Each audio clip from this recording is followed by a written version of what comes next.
Hola, if you've been searching for a show that gives you the daily pulse of the Latinx news you need, prepárate. I'm Andrea Martinez and I host a daily show called Pulso News on the new app Quibi. Every day, my team comes to you with the news of our community told from within the community. My team and I are thrilled to share an episode from this week with you. Take a look. Hola, I'm Andrea Martinez coming to you from Telemundo Center, bringing you the daily pulse. This is Pulso News. COVID-19 is on the rise for most of the country, and in Arizona, COVID-19 takes 5 members from a single Latinx family. A new strain of flu detected in China, what experts are saying about its pandemic potential. And a Latinx documentary is available online today. The Pushouts talk about an educator breaking the school to prison cycle. COVID-19 cases continue to surge. The nation's leading health officials sounded the alarm on the rapid growth of cases on Tuesday. I would not be surprised if we go up to 100,000 a day. He said 4 states are accounting for about 50% of the new infections: Florida, California, Texas, and Arizona. Arizona has become a hotspot, reporting nearly 4,700 new cases on Tuesday. And its governor, Doug Ducey, issued an executive order closing down bars, gyms, and pools until July 30th. And yet, Phoenix resident Ricardo Aguirre feels the government did too little, too late. We've been through hell and back. Aguirre says his family was careful, but it wasn't enough. Not only did he get sick, he lost 5 family members to COVID-19. His parents are in grave condition, and his dad was intubated in May. We were taking all the precautions necessary, and I'm talking my parents and my whole family. And even like that, we still got infected. 2020 isn't loosening its grip on us anytime soon. It seems as though a mutated version of H1N1, or the swine flu that first emerged in 2009 in Mexico and is now included in annual flu vaccines, has been discovered in pigs in China, and it can infect humans. You always have the possibility that you might have another swine flu type outbreak as we had in 2009. Researchers are calling it G4, and it has all the hallmarks of a possible pandemic virus. Around 10% of pig farm workers showed the virus in their blood in the last decade. So now workers are being monitored in the swine industry. The current pandemic is believed to have traveled from animals to humans too. COVID-19 is known to have originated in bats in southwest China. The Chinese government is now following these developments and taking measures to prevent the spread. And experts say there's no need to worry about a second pandemic just yet. It's something that still is in the stage of examination. It's not so-called an immediate threat where you're seeing infections, but it's something we need to keep our eye out on. Recent deaths of minorities at the hands of police have propelled America to grapple with pervasive racism in its history. Legacies are being reevaluated, like in Mississippi, where after 120 years of waving the Confederate symbol on their state flag, lawmakers have decided to finally remove it. And while statues are also coming down, something similar is happening in the supermarket aisle. A few weeks ago, PepsiCo, owner of Quaker Oats, recognized that Aunt Jemima was based on a racial stereotype and vowed to rebrand its line of breakfast products. It's an image that harkens back to the antebellum plantation. It's rooted in plantation.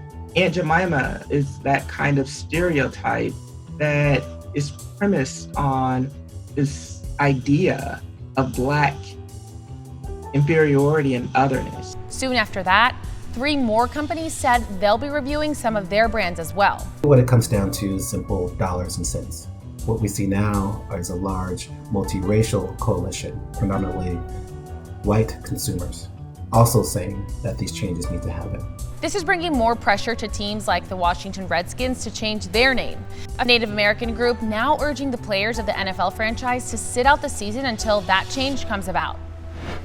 Imagine this: 43 college students attend a protest at a nearby town, only to never be seen from or heard from again. That's what happened 6 years ago in Guerrero, Mexico, when dozens of normalistas, or students training to become rural teachers, were returning to their hometown of Ayotzinapa by bus. Reports show that municipal police opened fire on the students at a roadblock after allegedly thinking the buses had been hijacked by a gang.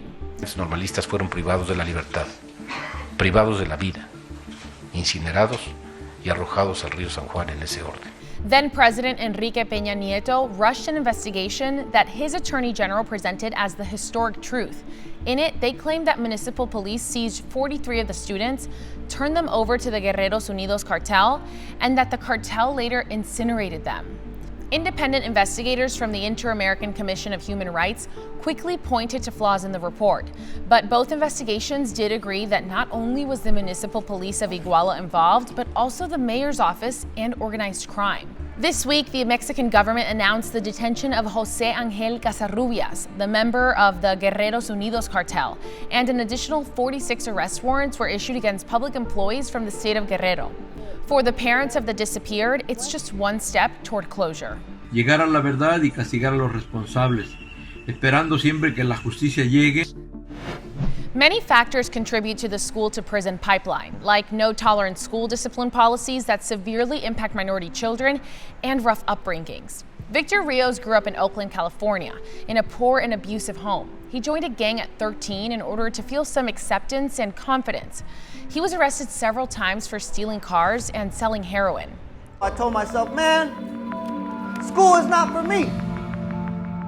Why do I want to go to school if it's not helping my mom pay the bills? I remember going hungry. And I remember seeing my mom cry because she couldn't feed her kids. But because of a teacher who believed in him and steered him in the right direction, his life was forever changed. Today, he is Dr. Rios and an educator on a mission to eradicate the school-to-prison pipeline he understands so well. The Pushouts is a documentary which follows the story of Dr. Rios and how he went from a teen in juvie to a professor and award-winning author of various books such as Punished, Policing the Lives of Black and Latino Boys. What helped me out was my mentors and my teacher that really went on to guide me and teach me all about college, and that people like me, Latinx, Chicanx, Mexican American people, could make it to college too. The film will be available online today, July 1st, and on Wednesday, Dr. Rios will host a Q&A with the youth featured in the film.